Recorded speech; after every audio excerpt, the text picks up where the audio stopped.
Bom dia, pessoal do Fundamental 2, é muito bom estar com vocês. Para quem não me conhece, meu nome é Rosângela, professora de religião do 6º ao 9º ano, e hoje a aula é continuação do tema anterior que nós já estamos vendo, Abrão, né? Que até então o nome dele não mudou, Abrão. Bom, pessoal, nós analisamos na parte passada principalmente a paciência de Abrão ao esperar 25 anos para poder segurar o seu filho Isaac nos braços, né? Mas espera aí. Resumindo aí, no meio dessa história, até chegar ao nascimento de Isaac, tem uns acontecimentos aí, tá? O primeiro deles é a separação entre Abrão e Ló.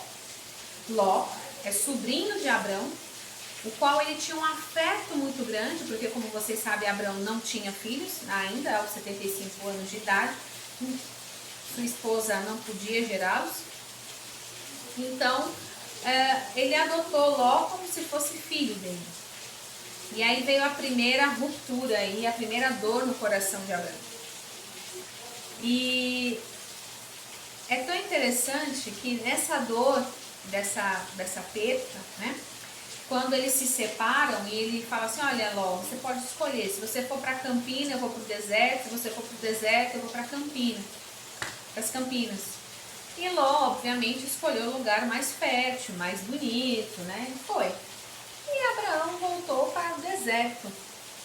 E vocês sabem que o deserto é um lugar, dia, calor insuportável, noite, frio imenso. Lembrando que esse cara largou casa, parentela, largou tudo para seguir uma voz e agora a situação dele era o deserto. E sabe qual que era a casa dele? As tendas, porque ainda por cima ele se tornou nômade. Levanta acampamento, vamos embora. Monta acampamento para ficar. Levanta acampamento, segue caminho, né? A vida de Abraão não foi fácil, né? Para a gente entender por que ele recebe esse título de pai da fé. Bom, passado mais uns anos, para Sarai, era muito difícil, como mulher, naquela época, não conceber filhos ao seu marido. Porque os filhos era garantia de que aquele homem ia ter a continuidade da sua descendência. E não tendo, era uma vergonha, era como uma árvore linda, sem fruto. Enfim, a Sara falou assim, olha, eu não quero mais esperar, cansei de esperar, né? E vamos seguir agora para o segundo passo, que é permitido pelos nossos tempos e pelas nossas leis. E Abraão, ouvindo, olha, você vai deitar com a minha escrava, Agar, e ela vai lhe conceber um filho. Você vai ter seu filho. Bom, Abraão, ele não queria no começo, resistiu, mas a vontade dele de ser pai, né? E principalmente o que mais incomodava, além da vontade dele, era a tristeza que Sara carregava por não poder gerar um filho para Abraão. Então, Abraão se deitou com Agar, que até então era serva de Sara. Não vamos esquecer a condição de Agar até esse momento, serva, tá? E aí, lá em Gênesis capítulo... Aqui eu estava um pouquinho adiante. No capítulo 16, versículo 10, o anjo aparece a Agar e diz assim, e o anjo do Senhor disse também, eu farei com que o número dos seus descendentes seja grande. Eles serão tantos que ninguém poderá contá-los. Você está grávida e terá um filho, e porá nele o nome de Ismael. Pois o Senhor Deus ouviu o seu grito de aflição. Esse filho será como um jumento selvagem. Ele lutará contra todos, e todos lutarão contra ele. E ele viverá longe de todos os seus parentes. Rosângela, que coisa horrorosa desse menino. Coitado de Ismael. E, gente, vamos lá. Ismael não era o filho da promessa de Abraão. porque Deus sabia o quanto ele amava Sara. E o filho legítimo dessa relação era dele e de Sara.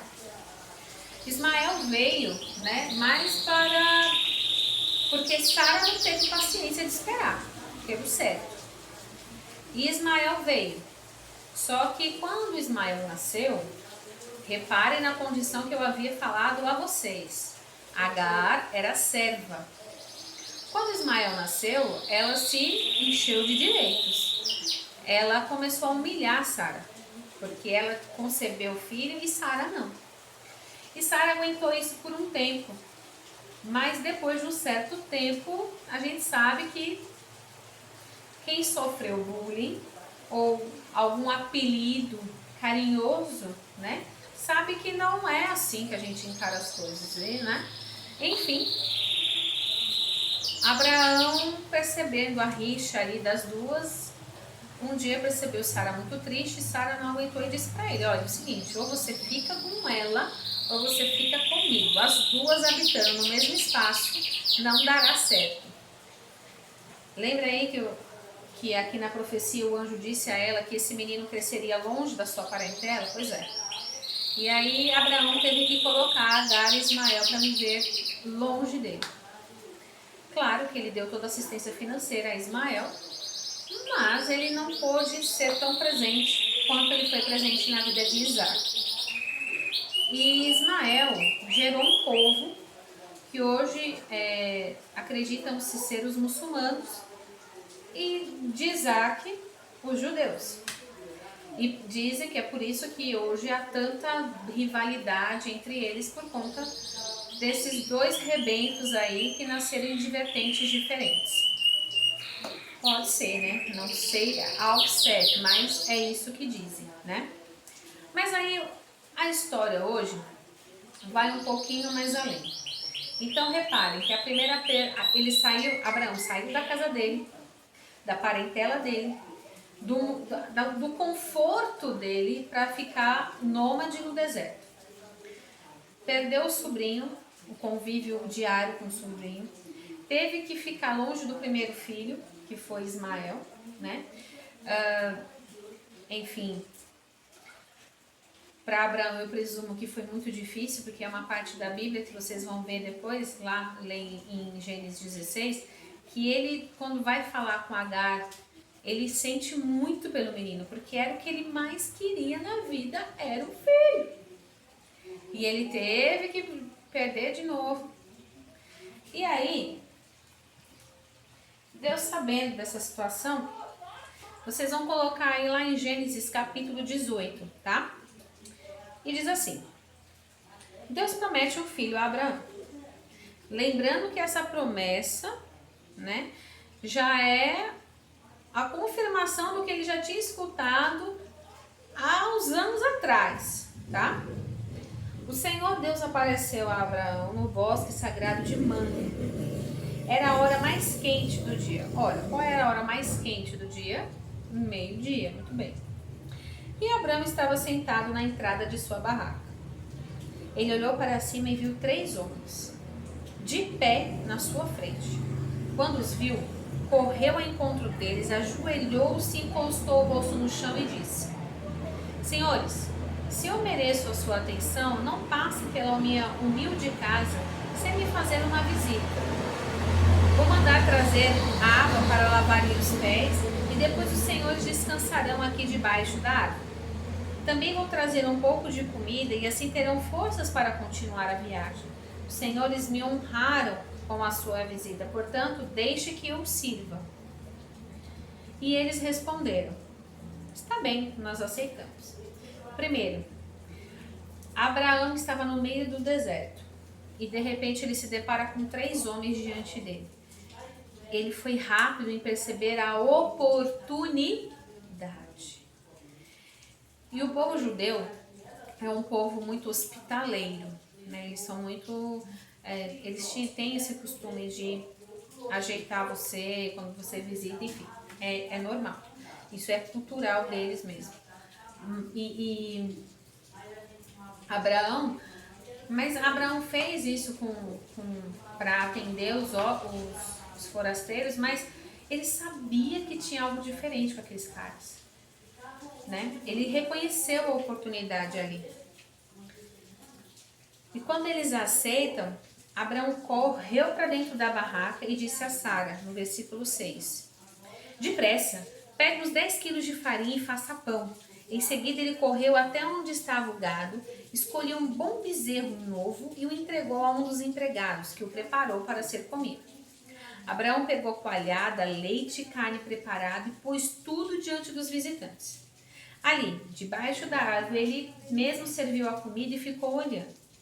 Então eles perguntaram, onde está Sara, sua mulher? Está na barraca, disse Abraão. E um deles disse, no ano que vem eu virei visitá-lo outra vez.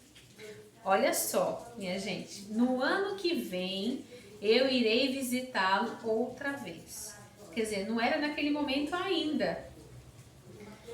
E nessa época, Sara, a sua mulher, terá um filho.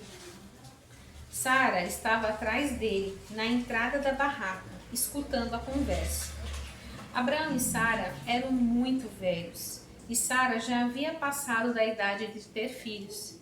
Por isso riu por dentro e pensou assim, como poderei ter prazer sexual agora que eu e meu senhor estamos velhos? Então o Senhor perguntou a Abraão, por que Sara riu? Por que disse que está velha demais para ter um filho? Será que para o Senhor é alguma coisa impossível? Pois, como eu disse, no ano que vem virei visitá-lo outra vez, e nessa época Sara terá um filho. Ao escutar isso, Sara ficou com medo e quis negar. Eu não estava rindo, disse ela, mas o Senhor respondeu, não é verdade, você riu mesmo.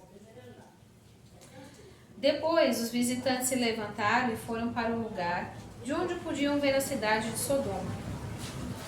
E Abraão os acompanhou para lhe mostrar o caminho. Aí, aqui eu vou parar, porque aqui já vai entrar em outro assunto. Mas aí repare, às vezes a gente ri quando o assunto é fé. Às vezes somos Sara. Quando a gente tem algo impossível diante de nós, né? E a gente duvida da nossa... Claro, somos limitados, somos humanos, mas para Deus há algo impossível?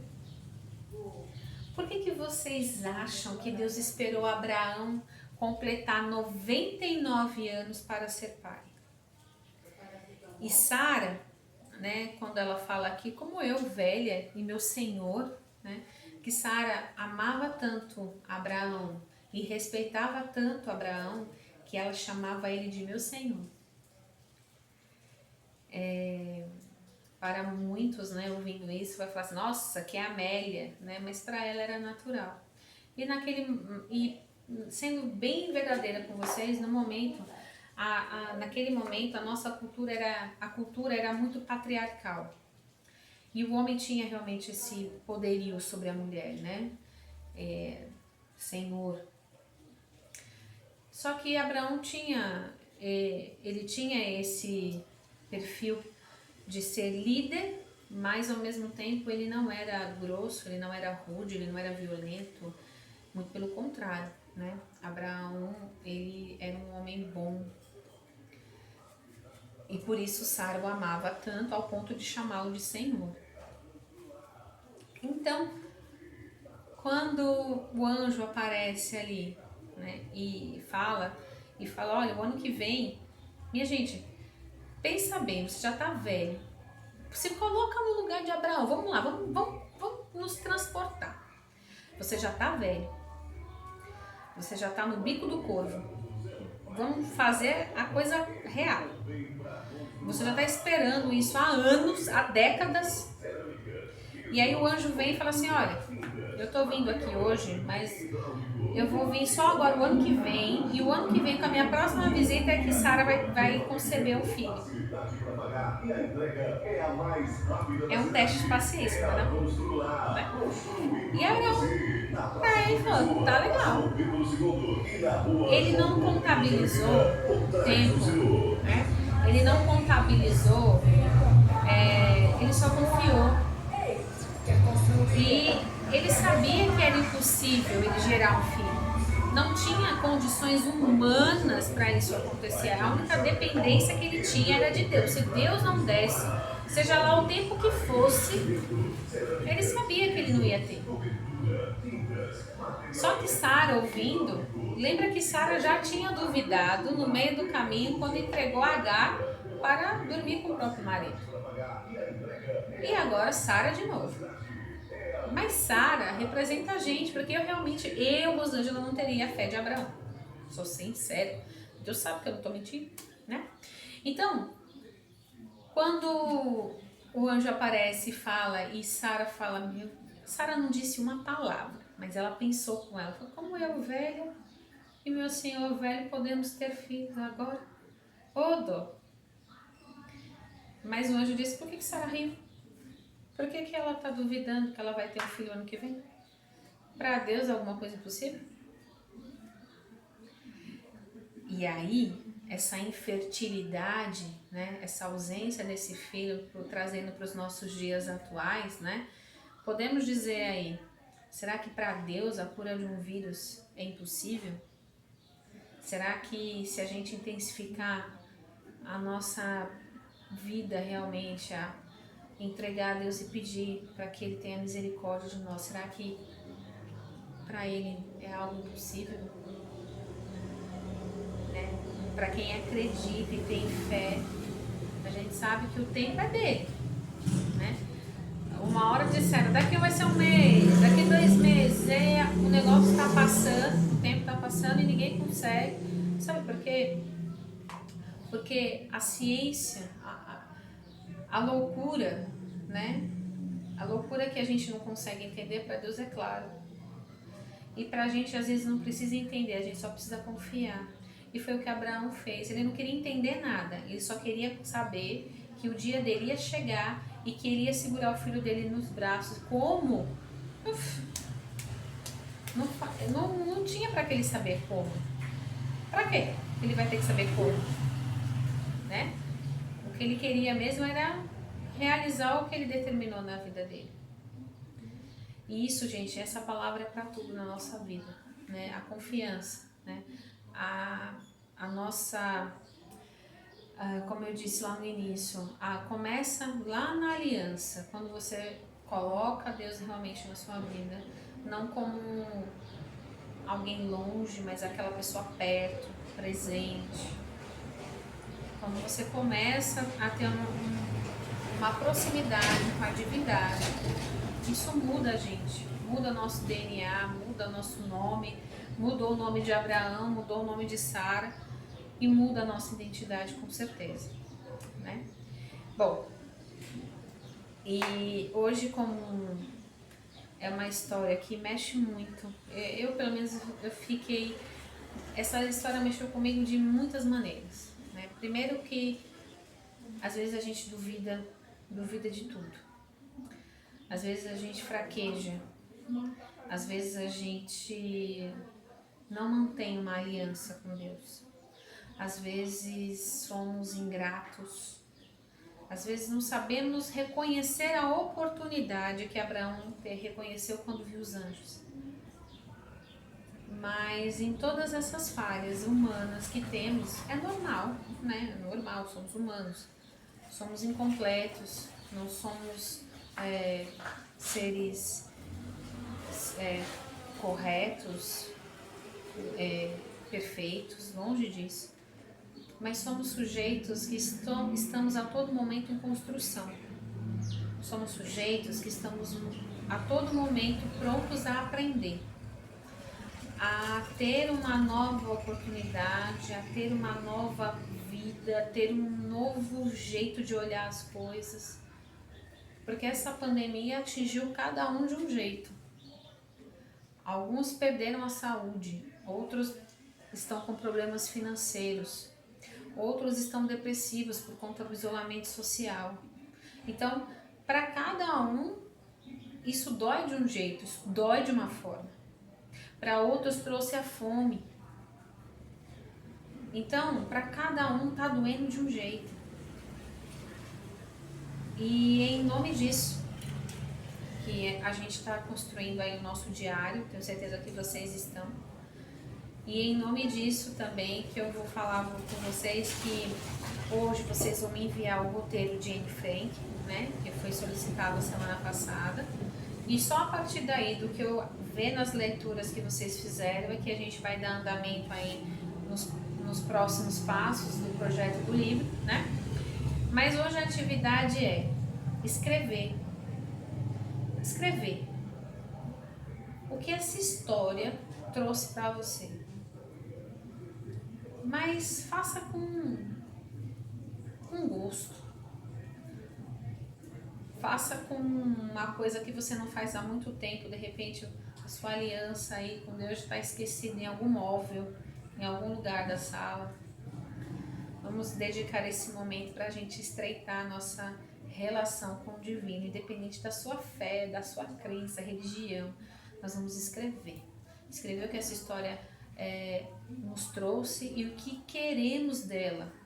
E o que queremos que ela traga para a nossa vida, para nos melhorar e para que todos possamos sair dessa situação melhores, mais fortes e mais próximos de Deus. Beijo e até a próxima semana.